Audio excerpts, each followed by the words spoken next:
Today we're going to say goodbye to our 1962 Fiat 118G. If you remember, we originally built this car as our sort of don't BS me build Vortec 4200 edition. If you guys aren't familiar with that build series from Matt Happel of Sloppy Mechanics, he essentially put his money where his mouth was and built the most bare bones turbo LS to accomplish burnouts and ice cream. People always complain that Vortec 4200s are gigantic engines and they're difficult to package into something, so we stuck it in the smallest car that we had. As we continue on, you'll see some more tips and tricks on a Vortec 4200 conversion, but without further ado, let's start with the rear end. For the rear suspension of the car, my dad chose to do a Ford 9-inch conversion. The car was already a leaf spring car, but he chose to install leaf springs from a S10. Because of this, he had to redo the mounting locations. He originally set the car up with traction bars, but chose to go to a torque arm suspension. Moving forward, you will see the tried and true Turbo 400. We've used these on pretty much every 4200 build that we have done because they are very durable and a lot better than a 4L60E. So let's move on to the trunk. As we get into the trunk of the car, you're going to start to see some of the radical modifications that were done to this thing. As you can see in the trunk, there has been some pretty radical modification to the car. You'll notice that there are stock wheel tubs, but a lot of the trunk floor has been modified or replaced in order to accommodate the rear suspension components. Additionally, you'll notice a fuel cell. This car is set up to be mainly a race car, but it's also set up to go on the street. Also, the battery was relocated to the back for weight distribution. One more thing to show off is the car is running a flex fuel sensor, which means the car can run anywhere from 0% to 100% ethanol. Next, let's move on to the interior.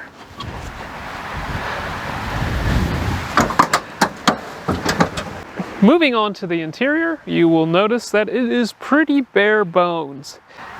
It's basically nothing but business. You'll notice the tach, oil pressure gauge, and coolant gauge.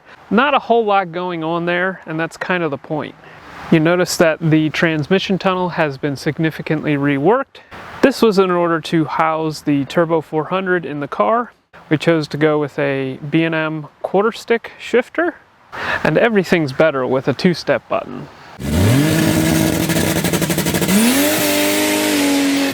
So enough stalling. Let's move on to the part that everybody's been waiting for, the engine bay.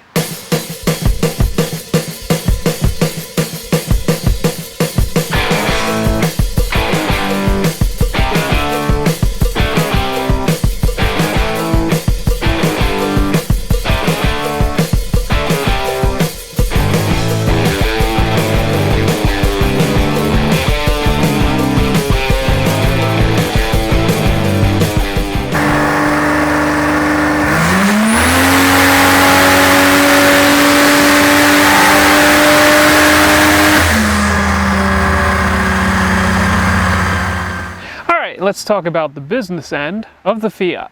You'll notice that there is a lot of engine underneath this hood.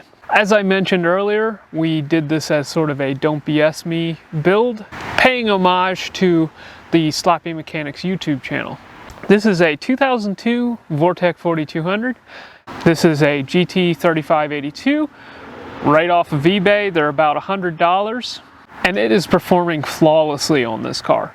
The thing spools almost instantly and overall makes a very fun package for this car. Additionally, we decided to weld to the cast exhaust manifold in order to make our turbo manifold. This worked out super well, and we will definitely be doing it again in the future. Another don't BS me staple is using the stock intake manifold. On this car, we were luckily able to use the factory plastic intake manifold. As LS guys have proven over the years, plastic intakes will take tons of boost. This one has performed flawlessly.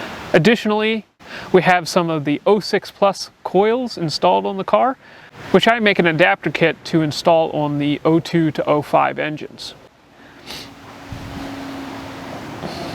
We also tried to use as much of the original hoses from the Trailblazer as we could, just to keep the cost down.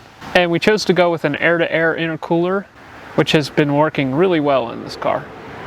The keen-eyed among you will also notice that the stock computer and the stock throttle body are still present. As I've said in other videos, the 02 to 05 ECUs do not support boost. But we are not using the stock ECU for spark and fueling. Instead, we are running a microsquirt ECU and essentially piggybacking the stock ECU. So essentially how a piggyback works is you have to give the stock ECU all of the sensors in order to make it satisfied. In some cases you're going to have to run redundant sensors, but in most cases you're able to just tee off of the sensor and run them both to your standalone ECU and your stock ECU. Then what you need to do is unhook the outputs from the ECU that you want the aftermarket ECU to control. We chose to do this because we wanted to run a microsquirt in parallel with the factory ECU, because microsquirts are very affordable, and we basically wanted to show you guys the most economic way to do one of these engines while retaining the variable valve timing. Overall, it's pretty simple in this department. There just appears to be a lot more going on than there really is. The car makes excellent power. We've had no issues with it so far. Overall, we're sad to see the Fiat go. It has been a fun build and a fun car to drive and own, but you can't keep them all. At some point, you gotta start getting rid of stuff so that you can move forward on other stuff. That being said, I think it's going to the right home. The car is going to the person who actually saved this thing from the scrapper. They just happened to be visiting the other day, and we mentioned how we were looking to sell the car, and he jumped on the opportunity and decided to buy it for himself. I think the story is really neat because the boy who originally found the car in the junkyard, fell in love with it, is now going to be able to call it his own. Call it poetic justice, fate, whatever you want to call it, but it's definitely going to the right home. With that, I'm going to end the video off there. Make sure you like and subscribe, and we'll see you in the next one.